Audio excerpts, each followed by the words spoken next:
This is All of It on WNYC. I'm Alison Stewart. If you tuned into the Golden Globes on Sunday, you saw my next guest take home a statue. Fernanda Torres won for her role in the Brazilian film I'm Still Here, as fellow nominees like Nicole Kidman and Kate Winslet applauded. If you had a chance to see the film, you know how well-deserved that win is. I'm Still Here is based on the true tragic story of the Paiva family. It's 1970s Brazil, and they live in a beautiful house right on the beach. Eunice and her husband Rubens are in love, and they are devoted parents to 5 kids. But still, this is Brazil, and the country is in the grips of a military dictatorship. And one morning, mysterious men turn up at the house and demand that Rubens come for a deposition. The next night, they come for Eunice and her daughter, Elenia. And though Eunice and her daughter are finally returned home, her husband remains missing. The film focuses on Eunice's fight to find out what has happened to her husband and her attempts to protect her family through terrifying unknowns. I'm Still Here is directed by Walter Salles, who grew up with the Paiva family. It's his first feature film since 2012. Now, some of you may have seen the film at Lincoln Center Festival or at MoMA, but it will be in theaters starting January 17th. I'm joined now by director Walter Salles. Hi, Walter. Hi, Alison. I'm very happy to be here. So happy to have you as well. And newly minted Golden Globe winner, Fernanda Torres. Nice to meet you, Fernanda. Hi, Alison. Thank you for having us. So, Walter, you were friends with the Paiva children growing up. How did you decide you wanted to tell their story? Yes, I was not only friends with them, but enamored by that family at the heart of the film. There was so much life in that house they rented. Imagine 5 kids were their friends, father and mother were with their friends as well. So it was a house full of life. There was a lot of political discussions roaming around that place, music, Brazilian music that was censored at the time, that was playing constantly. And it's that joy, that possibility to resist with joy that was robbed when the father was taken for the position. So this story I always stayed with it inside. And then in 2015, the second youngest kid in the family wrote an extraordinary book called I'm Still Here on the memory of his family. And at the same time, he offered the possibility to see a reflection of the country during the decades of the military dictatorship. And this is when the film became a reality. First of all, though, the music in the film is the party scenes. Fernanda, when did you first become aware of the Paiva family? I think in the first book that Marcelo wrote, when he had an accident and when he was like 20 years old, and he lost the movements from neck down, and he wrote this amazing book about his recovery. And we all knew that he had lost his father during the dictatorship, but that was just the headline. We never knew. So the first contact I had with Eunice Paiva was through the first book of Marcelo. And for me, she was the widow of Rubens and the mother of Marcelo. I think I just discovered Eunice in this second book about their lives. And then through the film, that's when I think I had like a deep grip of what an amazing woman she is. I was going to say, you said the wife, the mother of, but there was a lot more to her than just that. How would you describe her?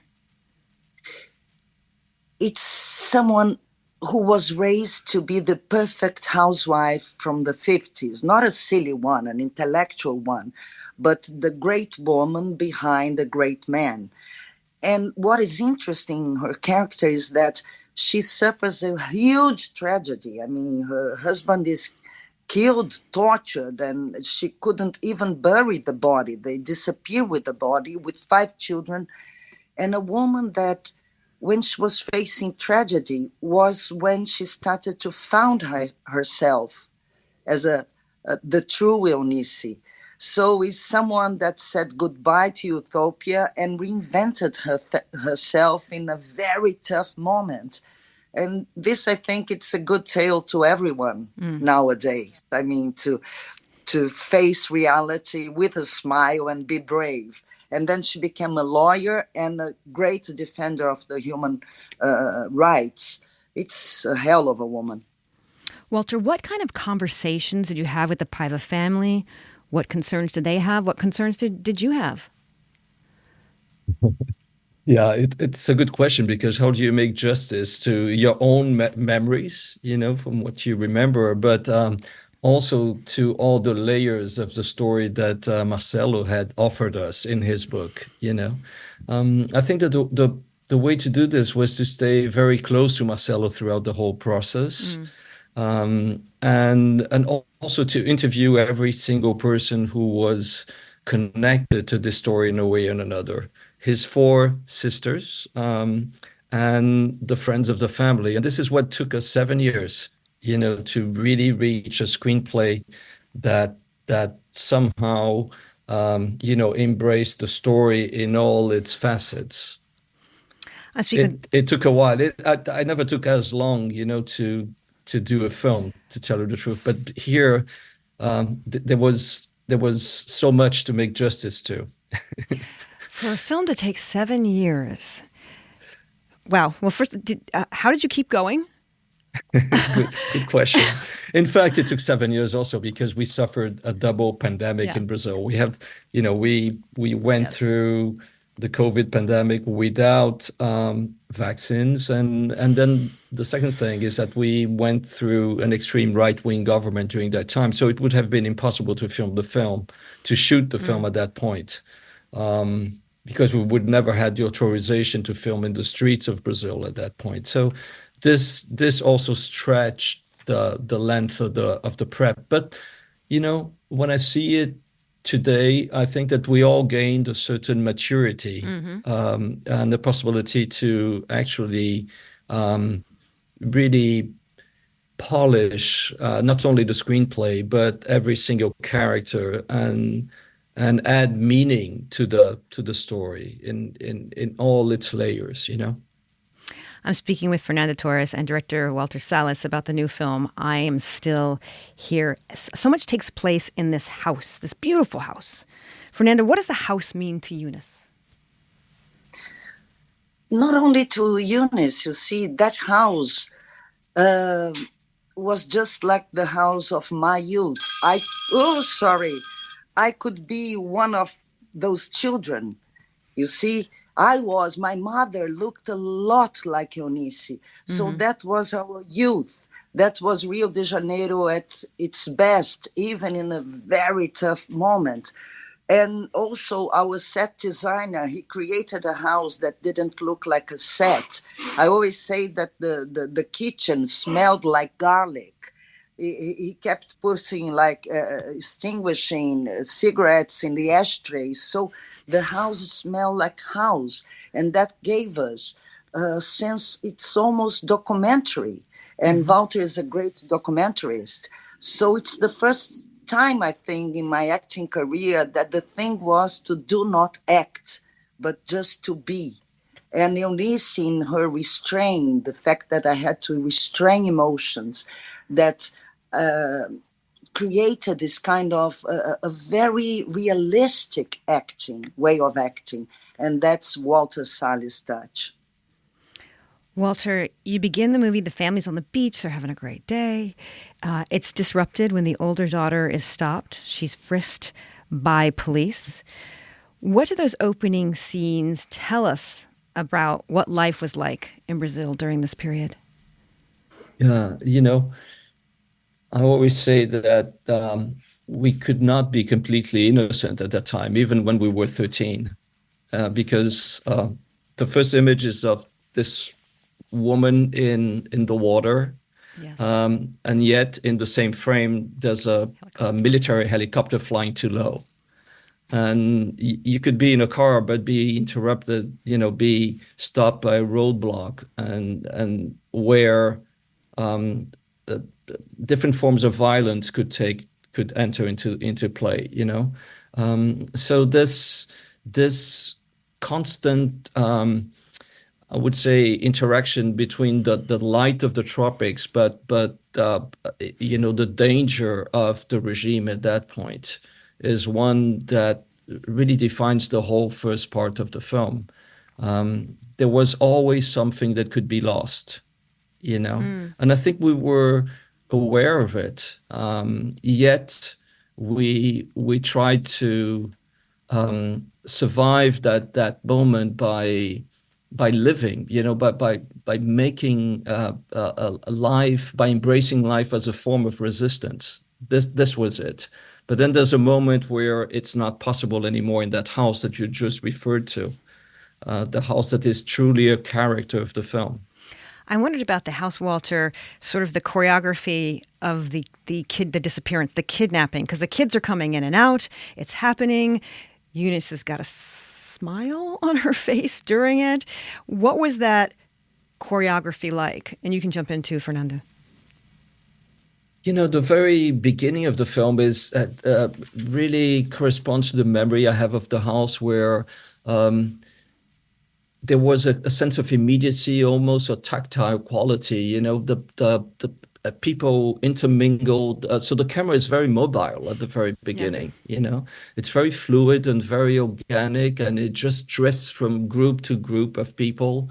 And as music is rhythming the whole thing, you know, there's a vitality that exists in that house that is almost like the reverse angle of the dictatorship itself, you know, and that movement, that possibility of being in the world is what is interrupted when the military police enters in that house. And from that moment on, what you have is subtraction of light because the windows are shut, subtraction of movement because you can't move anymore from one place to another. You just stand. And then there's something that is also affected is language itself, because in a dictatorship you cannot speak freely. You know, and the kids don't know what's happening, so they're just coming and going. They're very free to move, whereas everyone else is frozen. And then at a certain point, when they realize they also have to deal with it, and then the narrative becomes much more subjective because they have to look at each other's eyes to understand what's going on, and that movement that defines the beginning of the film is halted, and the camera also stands still, and it's almost like a body that ceases to move, you know. And that was very interesting to actually articulate a film, think about a film in which the grammar of the 30 minutes, the initial 30 minutes would be completely different from the grammar from that, you know, the moment the father is taken on. Fernanda. But you have mentioned the smile. Yes. And this is a key thing in the film. I mean, the smile is a political statement of Eunice. And from the beginning, we wanted to be faithful to her. She's a woman that never wanted to pose as a victim because she thought that by posing as a victim, the dictatorship would have won. Mm-hmm. So, and it's a very contradiction character because she never told the children what happened to the father. And in a way, I think it was unbearable to tell them what happened. And on the other hand, I think she wanted to save the innocence or the believing life in their children. And what she does, and this is real, it's in the film, it's when they were posing to a very famous newspaper or magazine, they asked them to look sad. And she says, no way, you're going to smile. And when I was like researching on her interviews, she always had that smile. So the smile and the joy as a weapon, I think she used it as a weapon. And so the film tells a very sad story, but at the same time, you leave the cinema with joy, with a sense of hope, because this family has survived. So it's a very interesting woman. And I think we could have done a melodrama out of this movie, you see, and we fought a lot not to do it. It's interesting because she does go through a bit of an arc at the beginning, because at first she's very polite to the men who comes to the house. Would you like to have lunch with us? Almost as like if I'm overly polite, maybe they'll go away somehow. I don't know if it's that. I think by saying, "Do you want to eat something?" she's saying, "I'm in charge in this Oh, house, interesting. and you are invited here. You are not invaded. I'm allowing you to stay, and I will treat you like people." So she's very intelligent. When is she scared? When is she scared in the film? Oh, I think when she's taken to the prison with a 15-year-old girl, and she understands, she listened to the people being tortured in that prison, and she asks for a lawyer, and they say it's not necessary, and she almost, I think, loses the faith in any form of legal existence. That's when she's afraid, I think. Don't you think, Walter? Yes, no, I agree. It's then when she realized the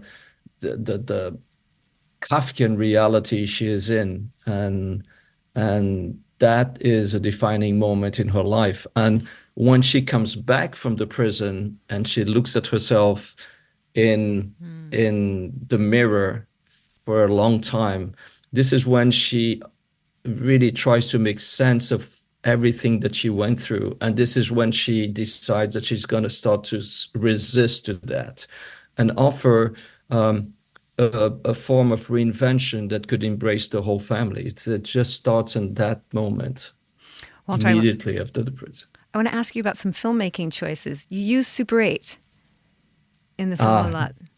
You know, we made so much research about the period, and there were so many Super 8 films that came, and they revealed two things. First, the human geography of the time, faces, bodies that were much leaner than they are now.